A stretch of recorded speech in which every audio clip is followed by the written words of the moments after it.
Hay algo que nadie te ha dicho sobre envejecer, y no es lo que crees. Bienvenido a Psicovida. No es que debas resignarte, no es que debas aceptarlo con gracia, no es que el deterioro sea inevitable, ni que el cuerpo, después de cierta edad, simplemente empiece a apagarse como una vela que ya ha quemado demasiada cera. Eso que te han contado toda la vida, eso que quizás incluso tú mismo te has repetido mirándote al espejo alguna mañana, es una de las mentiras más grandes y más dañinas que nuestra cultura ha construido alrededor del tiempo.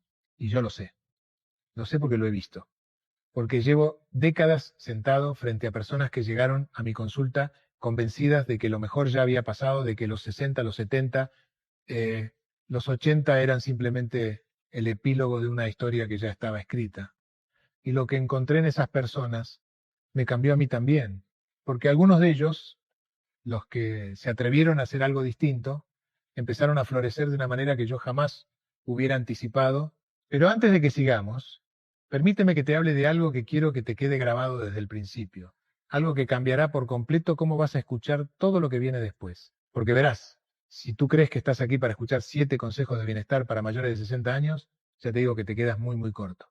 Lo que vas a descubrir hoy va mucho más allá de eso. Hay algo al final de este video que necesito que escuches con los 2 oídos bien abiertos, algo que la ciencia ha descubierto en los últimos años y que contradice absolutamente todo lo que creemos sobre el envejecimiento del cerebro y de la mente. Algo que te va a hacer querer llamar a alguien que quieres en cuanto termine este video. Así que por favor, quédate hasta el final, porque lo que falta no es el postre, es el plato principal. Y antes de continuar, si este tipo de conversaciones te interesan, si crees que la vida puede ser vivida con más profundidad, con más salud y con más alegría, suscríbete ahora al canal y dale a la campanita. Esto apenas empieza. Hay un fenómeno silencioso que está ocurriendo en millones de hogares en este momento. En España, en México, en Argentina, en Colombia, en los Estados Unidos, en cada ciudad donde viva alguien que ha superado los 60 años. Y es esto, personas perfectamente capaces, con décadas de experiencia vital, con sabiduría acumulada, con cuerpos que aún pueden hacer cosas extraordinarias, se están rindiendo, no de golpe, no de manera dramática. Se están rindiendo despacio, casi sin darse cuenta, siguiendo un guión que alguien escribió para ellos hace mucho tiempo y que dice que a cierta edad ya no se crece, ya no se cambia, ya no se puede hacer gran cosa.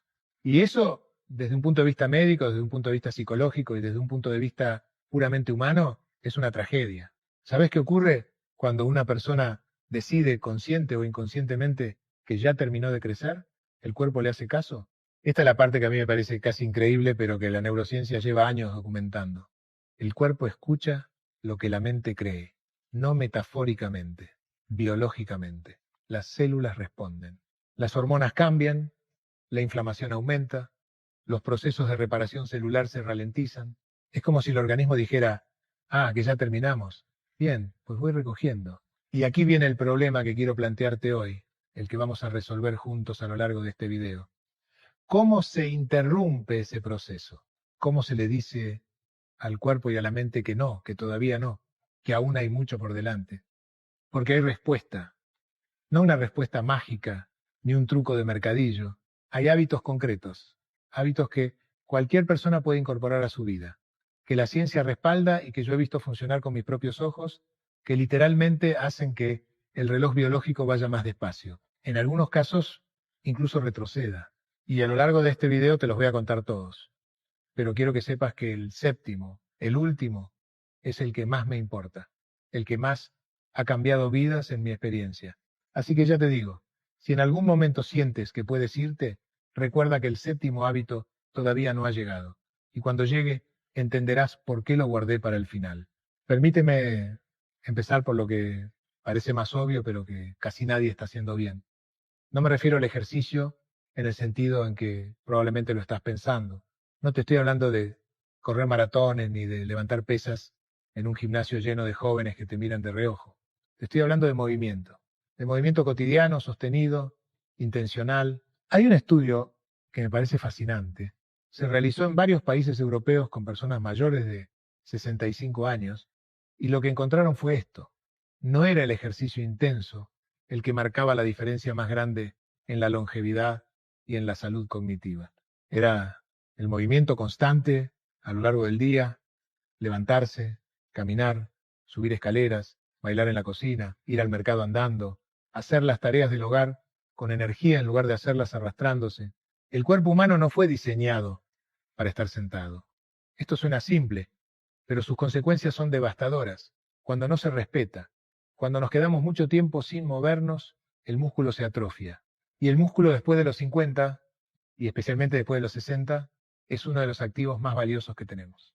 No solo para movernos, sino para regular el azúcar en sangre, para proteger las articulaciones, para sostener la postura, y esto es lo que más me sorprende a mí, para producir sustancias que protegen el cerebro. El músculo produce algo que los científicos llaman mioquinas. Son proteínas que el músculo libera cuando trabaja y algunas de ellas viajan hasta el cerebro y estimulan la producción de nuevas neuronas. Sí, has oído bien. Cuando caminas, cuando subes escaleras, cuando mueves el cuerpo, tu cerebro recibe una señal de crecimiento, una señal de vida. Tengo una paciente, y la voy a llamar Consuelo, aunque no es un nombre real, que llegó a verme con 72 años después de haber pasado 2 años casi postrada en el sofá tras la muerte de su marido. No deprimida en el sentido clínico más grave, pero sí completamente apagada. Lo primero que trabajamos juntos, antes incluso de hablar de duelo, fue el movimiento. Le propuse que cada día, sin excepción, saliera a caminar 20 minutos. Me miró como si le hubiera pedido que escalara el Everest, pero lo hizo. Y a los 3 meses, Consuelo llegó a consulta con una energía que yo no le había visto antes. Me dijo algo que jamás olvidaré. Cada vez que camino, siento que me estoy reclamando a mí misma. No hay mejor descripción de lo que el movimiento hace. Así que, si hay una sola cosa que puedes empezar a hacer mañana mismo es esta. Muévete más. Todos los días. Sin excepción. No perfectamente, no heroicamente, solo más. Tu cerebro te lo agradecerá de maneras que todavía ni imaginas. Ahora bien, el movimiento por sí solo no basta si no se complementa con algo igualmente fundamental. Y aquí es donde muchas personas, cuando ya han dado el paso del ejercicio, cometen un error que les cuesta muy caro. Porque creen que basta con moverse para contrarrestar cualquier cosa que coman. Y eso lamentablemente no es así. Quiero hablarte de inflamación. Es una palabra que en medicina usamos constantemente, pero que en la vida cotidiana rara vez se explica bien. La inflamación crónica de bajo grado es, según la investigación actual, uno de los principales motores del envejecimiento acelerado. No la inflamación aguda que ocurre cuando te golpeas y la zona se hincha y duele. Esa es buena, es el cuerpo curándose. La inflamación crónica es distinta, es silenciosa, es como un fuego pequeño que arde constantemente dentro del cuerpo sin que uno lo note y que con el tiempo va deteriorando tejidos, vasos sanguíneos, neuronas, y que alimenta ese fuego, principalmente el azúcar en exceso, los aceites vegetales refinados, los alimentos ultraprocesados, el alcohol en cantidades importantes y el estrés crónico no gestionado. Pero la buena noticia, la muy buena noticia, es que también hay alimentos que apagan ese fuego, que tienen un efecto antiinflamatorio poderoso y documentado. El aceite de oliva virgen extra, que en España y en toda la cuenca mediterránea tenemos la fortuna de consumir con naturalidad, es uno de los antiinflamatorios más potentes que existen. Los pescados azules, las sardinas, el salmón, el atún, la caballa, cargados de omega 3, son literalmente alimento para el cerebro. Las nueces, las semillas, los vegetales de hoja verde oscura, los arándanos, la cúrcuma. No es casualidad que las zonas del mundo donde la gente vive más y mejor, las famosas zonas azules que estudió Dan Buettner, compartan patrones alimentarios muy similares y muy alejados de la comida procesada. Pero hay algo más que quiero decirte sobre la alimentación después de los 60, y es esto. No se trata solo de qué comes, sino de cuándo y cómo. Comer despacio, sin distracciones, saboreando cada bocado, es en sí mismo un acto de regulación del sistema nervioso. Cuando comemos rápido, de pie, mirando el teléfono, el cuerpo está en modo de alarma y la digestión se resiente. Cuando comemos con calma, en compañía, prestando atención, el cuerpo entra en modo de restauración. Y esa diferencia, a lo largo de los años, es enorme. No te pido que te conviertas en nutricionista de ti mismo. Te pido que en la próxima comida hagas una sola cosa. Baja un poco el tenedor entre bocado y bocado. Eso solo en principio ya cambia todo. Si tuvieras acceso a un medicamento que tomado todas las noches, reparara tus células, consolidara tus recuerdos, regulara tus hormonas, protegiera tu corazón, redujera la inflamación y mantuviera tu sistema inmune en óptimas condiciones, ¿lo tomarías? Por supuesto que sí, pues ese medicamento existe, se llama sueño. Y estamos viviendo en una epidemia de privación del mismo que nadie está tomando tan en serio como debería. Después de los 60 el sueño cambia, es un hecho biológico. Los ciclos se fragmentan más fácilmente, se duerme menos en la fase de sueño profundo, se tiende a despertar más temprano. Muchas personas interpretan esto como que simplemente necesitan dormir menos. Y eso es un error que puede tener consecuencias muy serias, porque la cantidad de sueño que el cerebro necesita para repararse no disminuye significativamente con la edad. Lo que disminuye es la capacidad de alcanzarlo si no se cuidan las condiciones adecuadas. ¿Sabe lo que ocurre durante el sueño profundo? El cerebro activa un sistema que se descubrió hace relativamente poco y que los científicos llaman el sistema glinfático. Es una especie de sistema de limpieza del cerebro. Durante el sueño, especialmente en las fases más profundas, el cerebro se encoge ligeramente y permite que el líquido cefalorraquídeo fluya entre las neuronas, arrastrando consigo los desechos metabólicos que se han acumulado durante el día, incluyendo proteínas como la beta-amiloide, que se asocia con el Alzheimer. Cuando no dormimos lo suficiente, esa limpieza no ocurre completa. Es como si cada noche dejara los platos sucios en el fregadero. Un día no pasa nada, pero con el tiempo, la cocina se convierte en un lugar inhabitable. ¿Qué puedes hacer? Varias cosas concretas. La temperatura del dormitorio es clave. El cuerpo necesita descender su temperatura central para entrar en sueño profundo. Así que dormir en una habitación un poco fresca ayuda mucho. La luz artificial por la noche, especialmente la luz azul de pantallas, inhibe la producción de melatonina. Así que reducir el uso del teléfono y la televisión en la hora previa a acostarse marca una diferencia real. Y la regularidad, acostarse y levantarse aproximadamente a la misma hora todos los días, incluso los fines de semana, es probablemente el factor más poderoso de todos para estabilizar el ritmo circadiano. El sueño no es tiempo perdido, es tiempo de construcción. Es quizás la inversión de tiempo más rentable que existe. Y aquí llegamos a algo que en mis años de práctica clínica he visto subestimarse una y otra vez, incluso por personas muy cultas e informadas, porque cuando hablamos de salud física solemos pensar en el cuerpo, en lo tangible, y las relaciones, los vínculos, la conexión con otros seres humanos parece que pertenecen al mundo de los sentimientos, de lo blando, de lo opcional.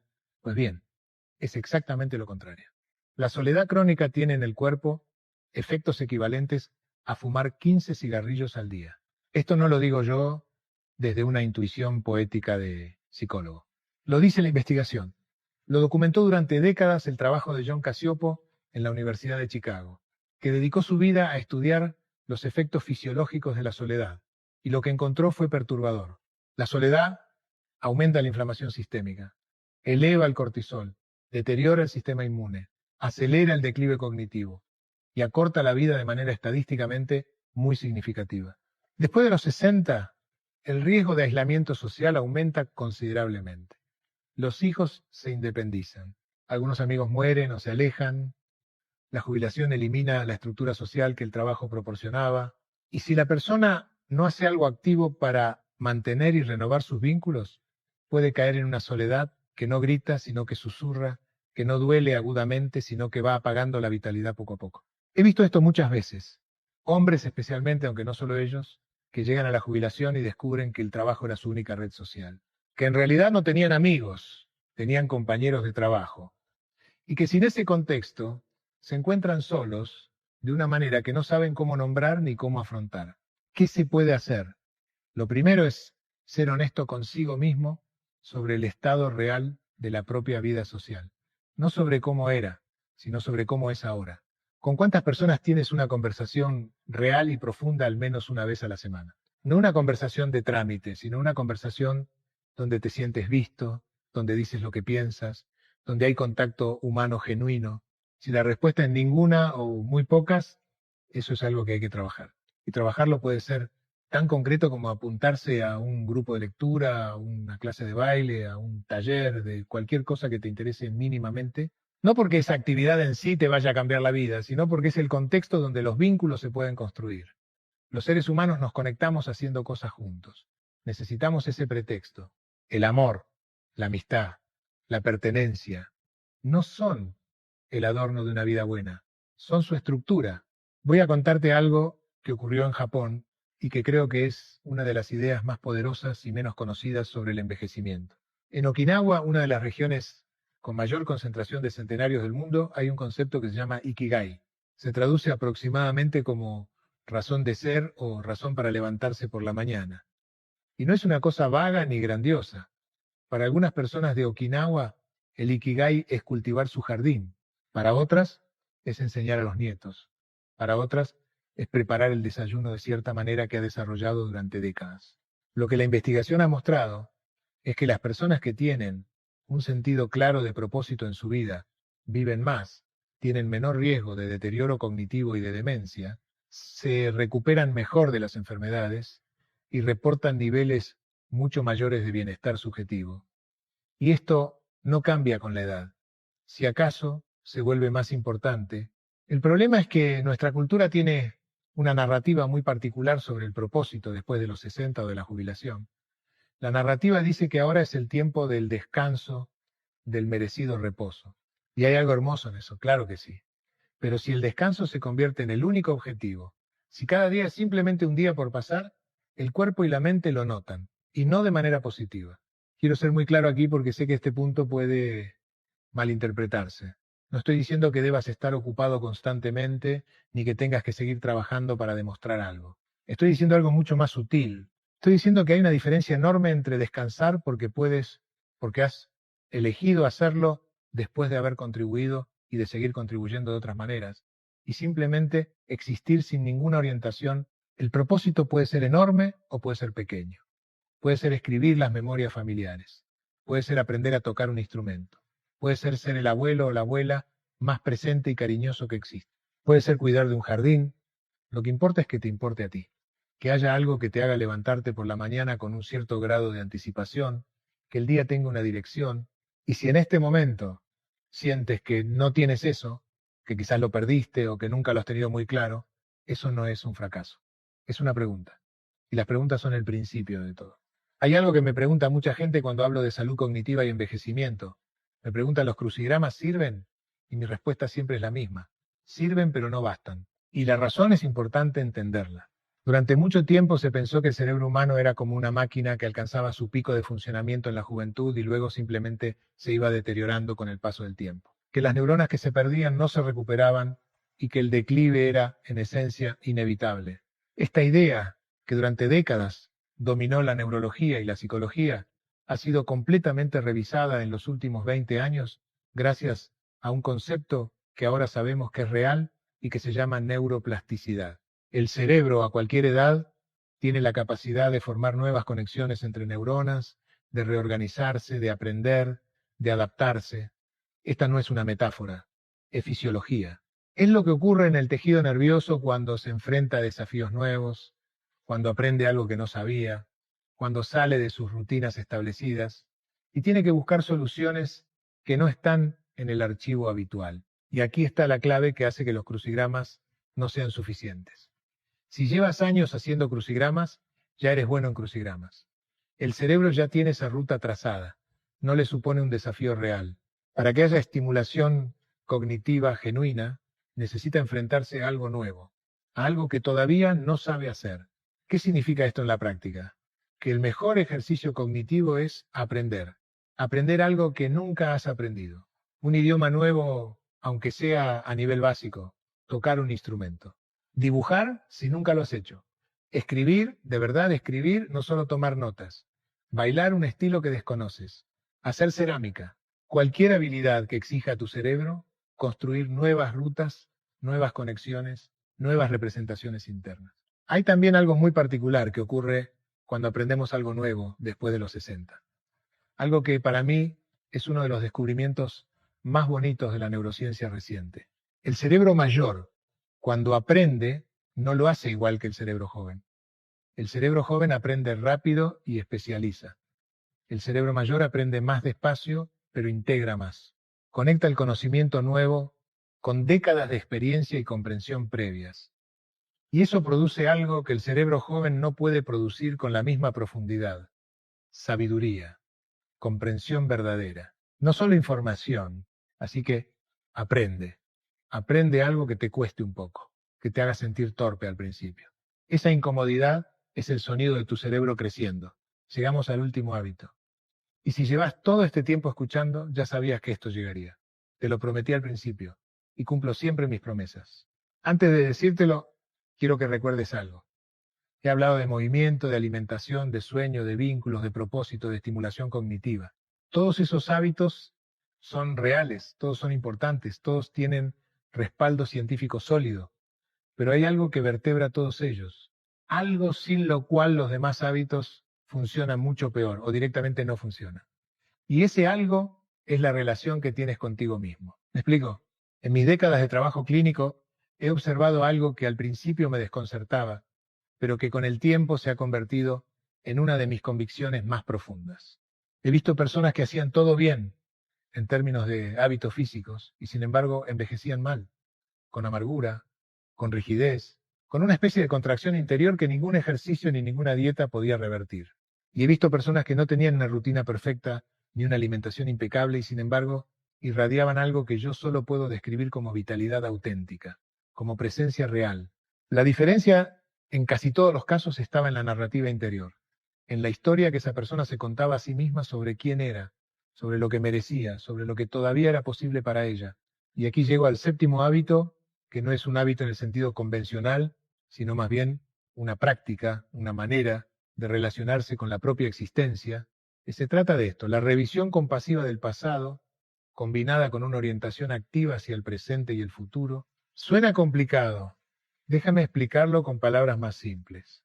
Una de las cosas que más deterioran la salud mental y a través de ella la física en las personas mayores de 60 años es el peso del pasado no resuelto, las culpas no procesadas, los arrepentimientos que se han convertido en rumia crónica, el debía haber hecho y el no tenía que haber dicho que se repiten en bucle durante años y que generan un nivel de estrés interno constante, silencioso, corrosivo. El cortisol, que es la hormona del estrés, cuando se mantiene elevado durante periodos prolongados, deteriora literalmente el hipocampo, que es la región del cerebro más directamente implicada en la memoria. Es decir, el estrés crónico producido por la rumiación sobre el pasado contribuye al deterioro de la memoria, no de manera metafórica, fisiológicamente. ¿Y cuál es la salida? No la negación, no el ya está olvidado a otra cosa. Eso no funciona porque lo que se suprime no desaparece, simplemente se va al sótano y sigue haciendo ruido desde allí. La salida es algo que en psicología llamamos integración. Poder mirar lo que ocurrió, lo que hiciste o no hiciste, lo que te hicieron, con una mirada que incluya la comprensión, que incluya el contexto, que incluya la compasión hacia quien eras entonces, con la información que tenías entonces, con los recursos emocionales que tenías entonces. No significa que lo que ocurrió estuvo bien si no estuvo bien. Significa que puedes tenerlo en tu historia sin que te siga gobernando. Que puedes decir, sí, eso ocurrió y aquí estoy y todavía puedo hacer cosas importantes con el tiempo que me queda. Eso es integración y es uno de los actos más valientes y más saludables que un ser humano puede realizar. Tengo que contarte algo de una persona que vino a verme hace algunos años. Era un hombre de 73 años, médico retirado, y llegó con lo que él describía como una sensación de que algo se me había quedado sin hacer. Habíamos hablado varias sesiones sin que yo entendiera bien a qué se refería cuando un día me lo dijo directamente. Había pasado toda su vida priorizando el trabajo y sintiendo que había fallado a su familia, que sus hijos lo conocían poco y que él los conocía aún menos, y que ahora, retirado, con tiempo, por primera vez en décadas, no sabía cómo acercarse a ellos sin que resultara artificial, forzado.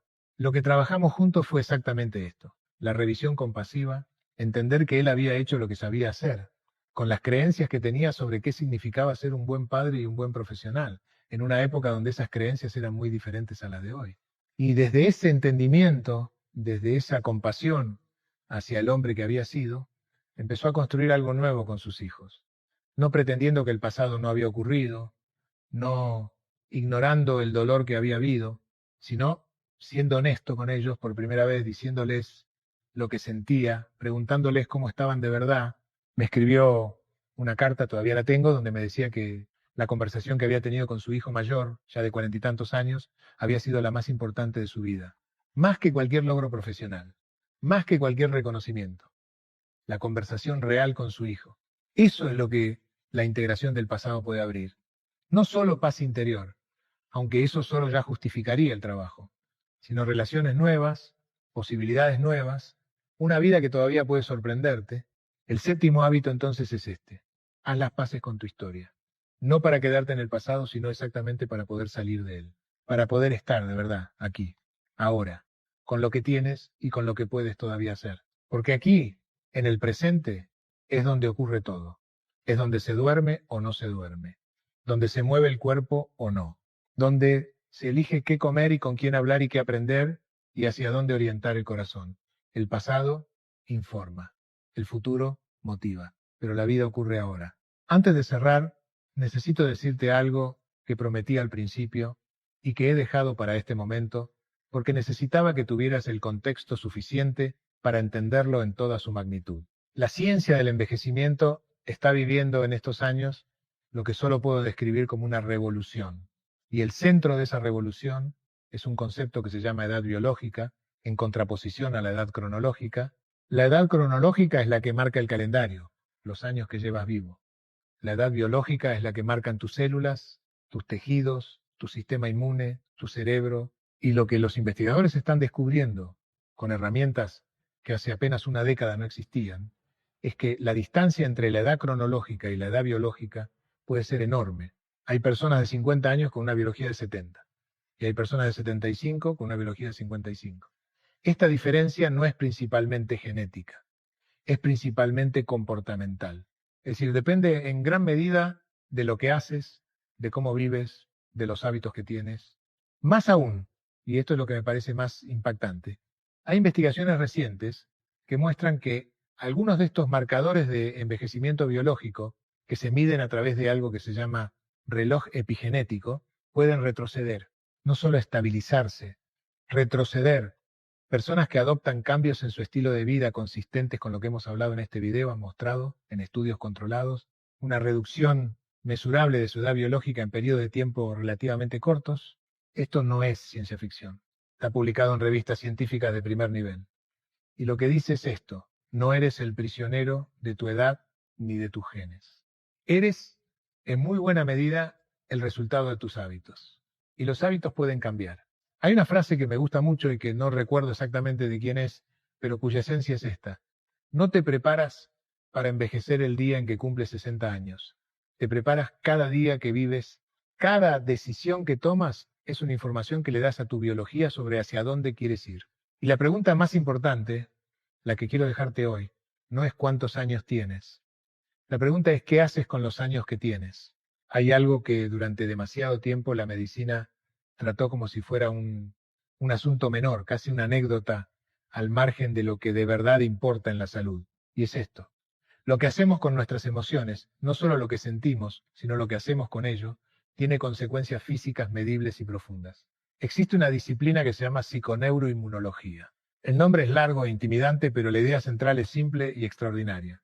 El sistema nervioso, el sistema inmune y el sistema endocrino, es decir, el de las hormonas. No son sistemas separados que funcionan en paralelo, son un único sistema integrado que se comunica constantemente. Y las emociones son parte de esa conversación. Cuando una persona suprime sistemáticamente sus emociones, cuando aprende, como aprendimos muchos de nuestra generación, que las emociones son un signo de debilidad o una molestia que hay que apartar para seguir funcionando, esa supresión no hace que las emociones desaparezcan, las manda al cuerpo, y el cuerpo las recibe en forma de tensión muscular crónica, de presión arterial elevada, de respuestas inmunes alteradas, de inflamación. Hay investigaciones que muestran que las personas que suprimen emociones negativas de manera crónica tienen niveles más altos de marcadores inflamatorios que aquellas que las expresan de manera saludable. Y al revés, expresar emociones, hablar de lo que se siente, llorar cuando se necesita llorar, tiene efectos medibles sobre el sistema inmune. El llanto emocional, por ejemplo, libera hormonas del estrés a través de las lágrimas. Literalmente, llorar es una forma que tiene el cuerpo de limpiarse de lo que no necesita. Esto tiene implicaciones muy concretas para las personas mayores de 60 años, y especialmente para los hombres de esa generación, que fueron educados en la idea de que mostrar vulnerabilidad era inaceptable. Esa educación, que tuvo un coste emocional enorme durante toda la vida, sigue teniendo un coste físico en la madurez que no siempre se ve, pero que está ahí. ¿Qué puedes hacer con esto? No se trata de convertirse en alguien que llora en público, ni de hacer catarsis dramáticas. Se trata de encontrar un espacio, el que sea, donde puedas ser honesto sobre lo que sientes. Puede ser la conversación con un amigo de confianza, puede ser escribir un diario, que tiene efectos documentados sobre la salud física y mental, puede ser el trabajo con un terapeuta, puede ser incluso el arte, la música, la escritura, cualquier forma de expresión que permita que lo que está dentro encuentre una salida. James Pennebaker, psicólogo de la Universidad de Texas, pasó décadas estudiando qué ocurre cuando las personas escriben sobre sus experiencias más difíciles. Y lo que encontró fue consistente y sorprendente. Las personas que escribían sobre sus experiencias traumáticas o dolorosas durante periodos cortos de tiempo mostraban mejoras en marcadores inmunológicos, menos visitas al médico, mejor estado de ánimo y mayor sensación de bienestar. No porque la escritura resolviera los problemas, sino porque la expresión, el acto de darle forma a lo que estaba amorfo dentro, producía una integración que aliviaba la carga que el cuerpo estaba cargando en silencio. Lo que guardas sin procesar, el cuerpo lo guarda por ti, y lo guarda de maneras que, con el tiempo, pasan factura. La expresión emocional saludable no es un lujo para personas sensibles, es higiene fisiológica, es parte del mantenimiento del organismo, igual que lo es dormir bien o moverse. Pregúntate hoy, con honestidad, qué llevas guardado desde hace demasiado tiempo, no para revolcarte en ello, sino para empezar, despacio, a encontrarle una salida. Tu cuerpo lleva esperando esa conversación mucho más tiempo del que crees. Y hay una última cosa que quiero contarte, algo que en el mundo en que vivimos, tan lleno de pantallas y de ruido y de interiores climatizados, se ha ido perdiendo de manera casi imperceptible y cuya pérdida tiene un precio que estamos pagando sin saberlo. Los seres humanos evolucionamos durante cientos de miles de años en contacto directo y constante con la naturaleza, con la luz solar, con los ritmos de los árboles y el agua, con los sonidos del mundo vivo, con los microorganismos del suelo y del aire. Nuestro sistema nervioso, nuestro sistema inmune, nuestra biología entera, se configuró en ese entorno. Y de repente, en términos evolutivos literalmente, de repente pasamos a vivir la mayor parte de nuestras vidas en espacios cerrados, bajo luz artificial, en entornos sonoros que el sistema nervioso percibe, aunque no lo sepamos conscientemente, como amenazantes, o al menos como agotadores. Hay un fenómeno que los japoneses llaman Shinrin-yoku, que se traduce como baño de bosque, y que consiste simplemente en pasar tiempo en un entorno natural, en un bosque o un parque con árboles, caminando despacio, sin objetivos, sin teléfono, simplemente estando. Lo que los investigadores japoneses encontraron cuando estudiaron sus efectos fisiológicos fue llamativo. Después de 60 minutos en un entorno boscoso, los participantes mostraban reducciones significativas en los niveles de cortisol, en la presión arterial y en la frecuencia cardíaca. Aumentaban los marcadores de actividad del sistema inmune, específicamente unas células llamadas células NK o células asesinas naturales, que son parte de la primera línea de defensa del organismo frente a infecciones y tumores. Y estos efectos no eran fugaces. Algunos de los beneficios inmunológicos persistían durante días o semanas después de una sola exposición prolongada a la naturaleza. ¿Por qué ocurre esto? Hay varias explicaciones que se están investigando. Una de ellas tiene que ver con los fitoncidas, que son compuestos orgánicos volátiles que los árboles emiten y que al inhalarlos afectan directamente a nuestro sistema inmune de manera beneficiosa. Otra tiene que ver con la luz natural, cuyo espectro completo tiene efectos sobre la regulación del cortisol y de la melatonina que la luz artificial no puede replicar. Otra, quizás la más interesante para mí, tiene que ver con lo que el entorno natural hace al sistema nervioso. En un bosque no hay alarmas, no hay notificaciones, no hay urgencias artificiales. El sistema nervioso puede por fin bajar la guardia. Y esa relajación profunda, que en entornos urbanos modernos es cada vez más rara, tiene efectos restauradores en todo el organismo. Para las personas mayores de 60 años, esto es especialmente relevante porque el sistema nervioso autónomo, que es el que regula la respuesta de estrés, tiende a volverse más reactivo con la edad y más difícil de calmar. Los entornos naturales parecen tener una capacidad particular para reconducirlo hacia el equilibrio, de una manera que ni la meditación ni el ejercicio, siendo ambos muy valiosos, siempre logran con tanta facilidad. No hace falta que vivas en el campo ni que tengas acceso a un bosque espectacular. Un parque urbano con árboles funciona. Un jardín funciona. Una caminata regular por un entorno con algo de verde, algo de tierra, algo de cielo visible funciona. Lo que importa es el contacto real y repetido con algo que no haya sido fabricado, con algo que lleve aquí mucho más tiempo que nosotros y que recuerde a tu cuerpo, de alguna manera que la ciencia está apenas empezando a descifrar. ¿De dónde venimos? Hay algo que me dijeron hace años, una paciente mayor que había crecido en un pueblo pequeño del interior y que vivía en Madrid desde los 30. Me dijo que cuando visitaba a su hermana en el pueblo y salía a caminar entre los olivos, sentía que el pecho se le abría. No lo decía como una metáfora, lo decía como una descripción física exacta de lo que le ocurría.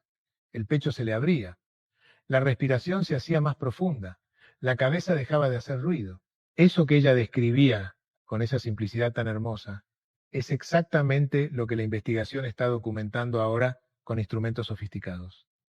El cuerpo sabe lo que le hace bien y a veces saber escucharlo es el acto más inteligente que podemos hacer.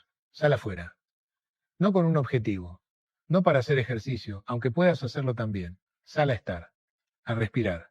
A mirar un árbol de verdad durante un momento, sin prisa, sin pensar en lo que tienes que hacer después, es gratuito, está disponible, y tu biología lleva esperando eso desde que naciste. Hay algo que me han enseñado mis pacientes a lo largo de los años, algo que no viene en ningún libro de medicina ni en ningún manual de psicología, y que sin embargo creo que es una de las verdades más importantes que conozco. El tiempo que queda por delante no es un tiempo de segunda categoría, no es el epílogo de nada, es tiempo real, tiempo completo, tiempo en el que se pueden tomar las decisiones más importantes de una vida, en el que se pueden reparar vínculos que creíamos irreparables, en el que se puede aprender lo que nunca aprendiste, en el que puedes convertirte, despacio pero de verdad, en la persona que siempre quisiste ser o que nunca te diste permiso de ser.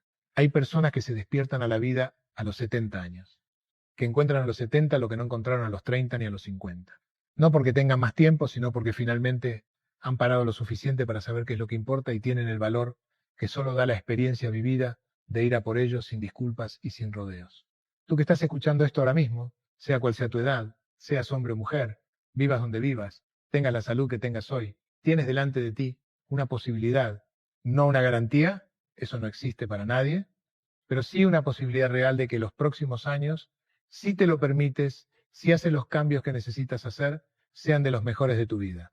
No porque sean los más fáciles, sino porque ya sabes lo suficiente, ya has vivido lo suficiente.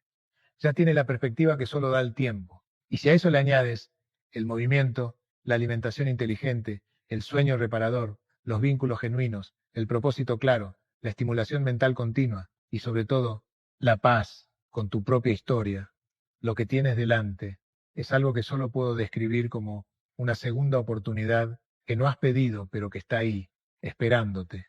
La pregunta es si vas a tomarla. Hemos llegado al final de este camino, aunque en realidad espero que para ti sea el principio de otro.